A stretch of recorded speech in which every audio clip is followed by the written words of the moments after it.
this lesson, we're going to look at classifications of inventory. We're going to look at different types of inventory, and we're going to see how we can classify them based on importance as well as some other things. So first, if you think about what is inventory, simple definition is it's whatever is kept in stock. So goods in stock is what we define as inventory. A lot of times we use the word stocks to denote inventory.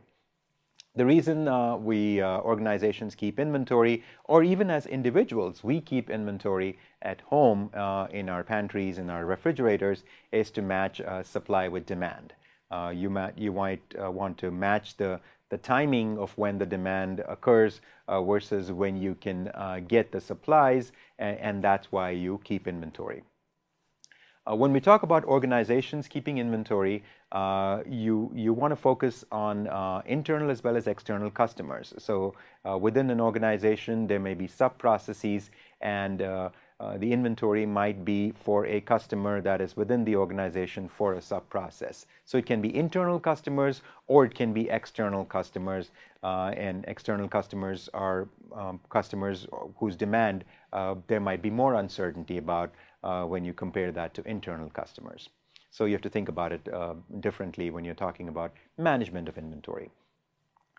Finally, you want to think about businesses and individual customers both when you're talking about inventory, because a lot of companies have business-to-business kind of relationships, so they're making products to sell to a different business. Companies are outsourcing a lot of their production, so a lot of components coming from different businesses, and you want to talk about inventory of that as well. So here's an interesting fact for you about the growing importance of inventory. So in an average US supermarket, the number of SKUs or stock keeping units in 1975 was approximately 9,000, and recently in 2014 that same number of stock keeping units was greater than 42,000. So you have about a 5 times increment in the number of units, and you're talking about a 39-year period over which it has gone up by more than 5 times, 500%. All right, so if you think about inventory and the idea of matching demand with supply, you can think about it from a perspective of a lake. The capacity of this lake is how much inventory you can store in your warehouse. It's the capacity of the warehouse in which you can store inventory. The level of the lake is the current level of inventory that you have. The rainfall is the supply, so and the consumption of water is your demand. So put it this way, when the rainfall exceeds the consumption, the level of inventory is going to increase, and it's going to get closer and closer to the capacity of your warehouse. And when the consumption is more than the supply, the lake level is going to decrease. So inventory acts as the matching of demand and supply in this way, and we think about water consumption in a very similar fashion when we store water for our consumption in our households. So let's take a look at why organizations have inventory, why they build inventory. So the first reason you can think of is a lead time for supply. And for example, if there is a supplier that is at a certain distance from the purchaser, from the buyer, it's going to take a long time, or it's going to take some amount of time for the supplies to get there. So there's transportation time. But there will also be lead time that the supplier might quote in terms of we're busy with other things, will take so much time to make your particular order, and that's going to get added to the lead time of the transportation time. So as a buyer, you are going to have to plan for that lead time during which that it's going to take for your order to get to you. So you're going to store some inventory for that lead time. Within a process, within a multi-activity process, you might have activities that are at different processing times. In fact, most times you're going to have activities that have unmatched processing times. For example, One activity could be running at the rate of 10 units an hour, and another activity might be running at the rate of 15 units an hour. So one is faster than the other. Now, you're not going to run both of them at 100%. What you're going to do is run the faster one and build up inventory and pause until the slower one catches up. So different processing times will mean that you will need to have some inventory based on the different processing times of different activities. Economies of scale. You might have a setup time involved with doing changeovers from one type of product to another, in which case you're going to say, well, I'm going to make a large batch of this inventory because before I change over to the next item that I make, in which case you are going to build some inventory. Now, this reason is basically because you want to take your cost of that setup time and spread it over a larger quantity, and that's why you have a batch size. So you're going after economies of scale. You could think of a similar reason for economies of scale when you're talking about getting supplies from an external supplier, in which case you might be thinking about, well, I want to get a full truckload in order to take the cost of all the items and spread it over a lesser number of deliveries. So in that case, you're going for economies of scale for an external supplier that you're purchasing from, and you are building inventory based on that. Right? So you get a big order and you build up inventory until that gets exhausted, and then you get another big order. Seasonality, if you're making lawnmowers, they're not going to be sold at the same rate throughout the year. So in order to build up inventory for the spring and summer seasons, you'll continue to run your manufacturing plant at a certain rate during the winter months in order to build up inventory for that season. Similarly with other seasonal items such as the festive items for Christmas or other festivals that you might build up. Variations of products. So when you have many different types of products, you are not going to keep making all of them all the time simply because it may not be cost effective. So you'll make certain items and keep them in stock while you're running other items on your line. Sometimes you'll be keeping inventory on the basis of speculation of prices. So you'll say, well, here's a discount that I'm able to get, or I know that the price of oil is going to go up in the near future. So if I'm an airline, I'm stocking up on how much fuel I'm purchasing, and that might be inventory that comes in my name, even though it may not be delivered to me. I may be buying those future contracts, and that's inventory that's effectively being held by me. Availability might be an issue. If you're expecting a shortage, you're trying to speculate and hold that item so that you have it available when you need it. So that might be a reason for you to hold inventory. Finally, talk about uncertainties. Uncertainties in terms of demand, uncertainties in terms of supply, and uncertainties even in terms of the way your process is being run. If it's not running at a 100% yield rate, you might keep excess inventory for what if it breaks down, or what if I have a quality issue, or what if I have a strike and my plant has to shut down. So I might keep inventory for those purposes to cover for those uncertainties. So that's why organizations keep inventory. Now, you can think of inventory and classify it based on the reasons that organizations keep inventory.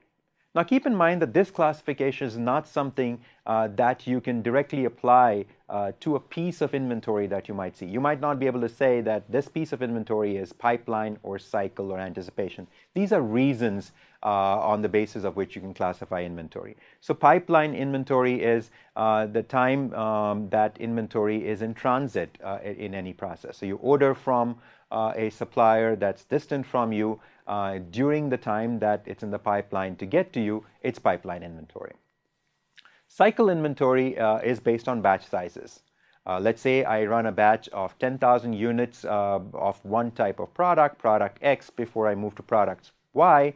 That cycle, when I'm making those 10,000 units, is going to start from 0 and build up all the way to 10,000 units, and I'll have 10,000 units of inventory before I send it off to the next task or to my customer, and that's going to be my cycle inventory. So I'm building up that inventory during that production cycle.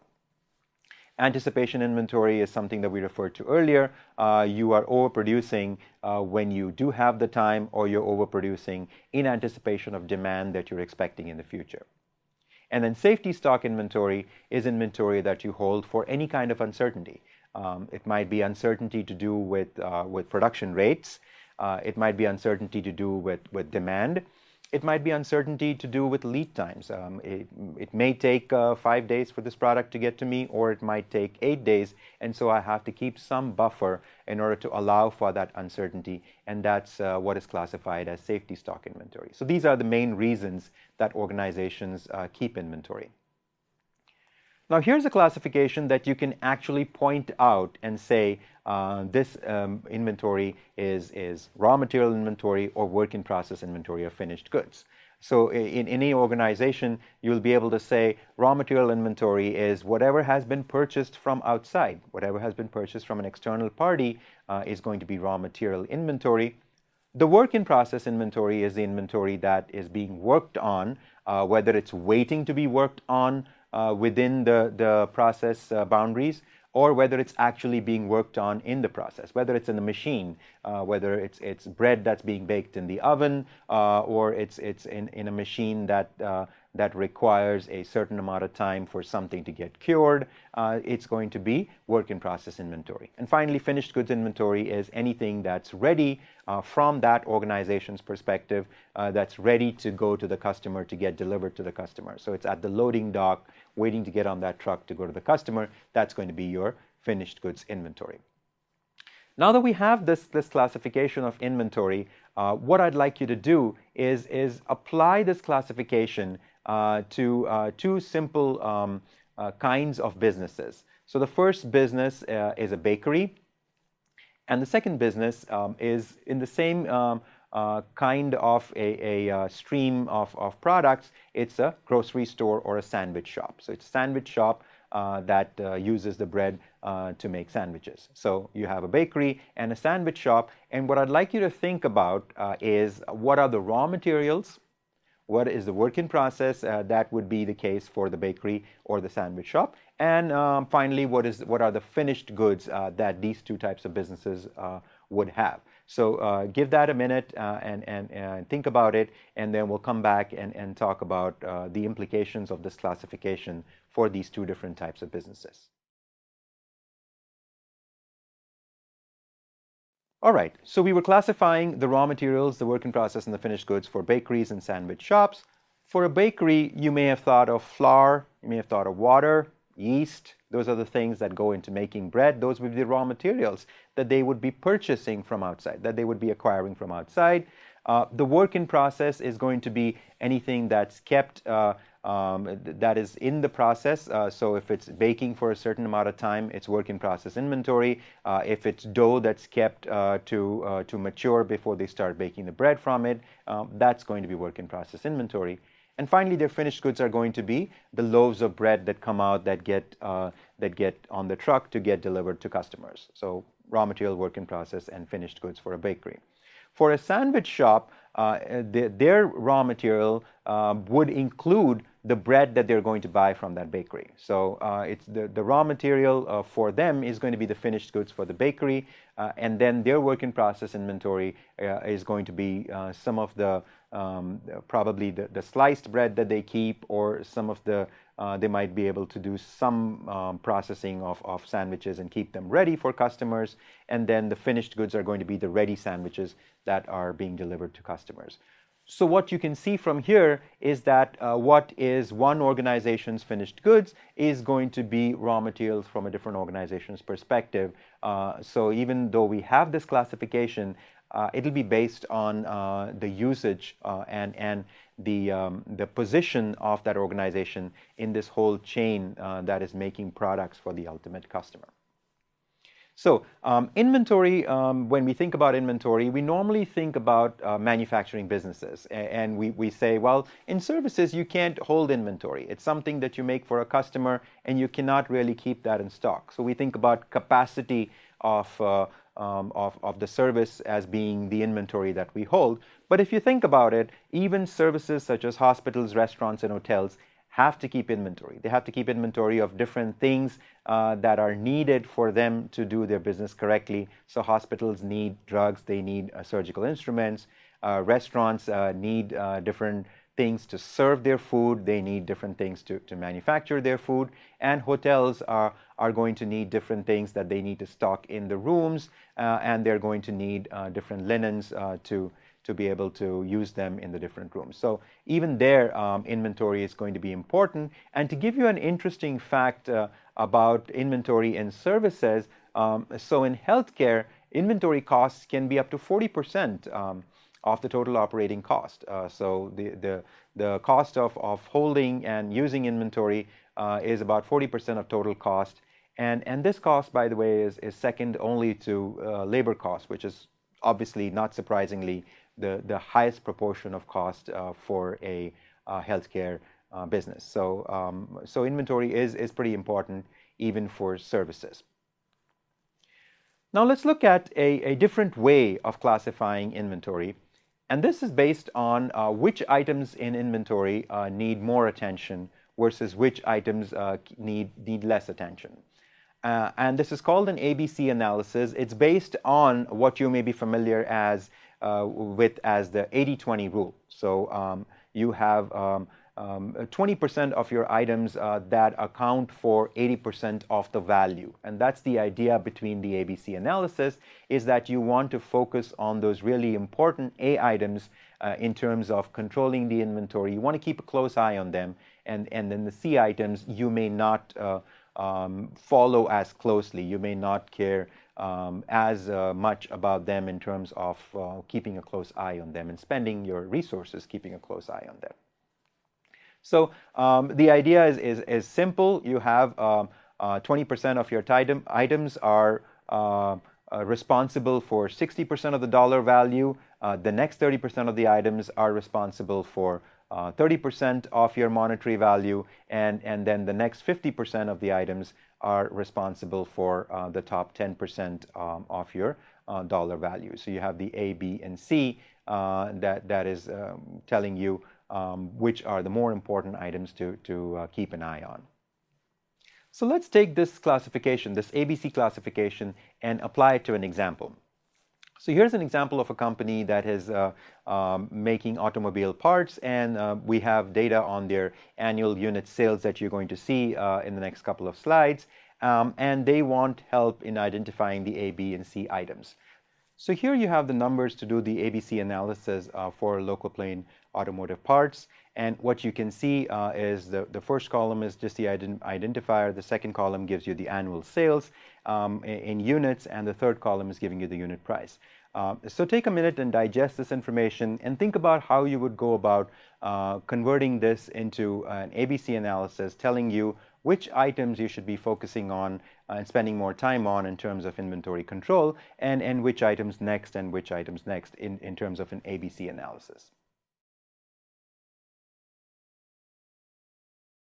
All right, so here you see the result of this analysis. So we've run through the numbers here. What we simply done is converted the annual sales quantities into annual sales monetary values, here dollars, and we see that we have annual sales, a total of 169,000. So once you have that, you can convert into percentage of total sales, and that's what we've done in the next column. We have the percentage of sales.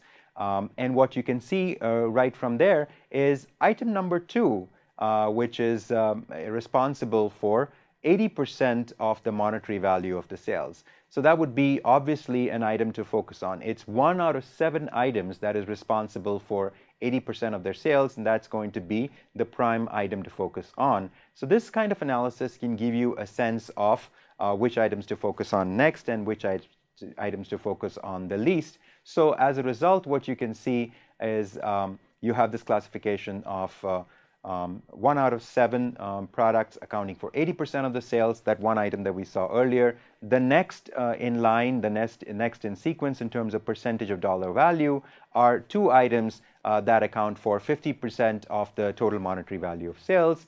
And then out of the total of 7 items, the last four account for only 5% of the total value of sales.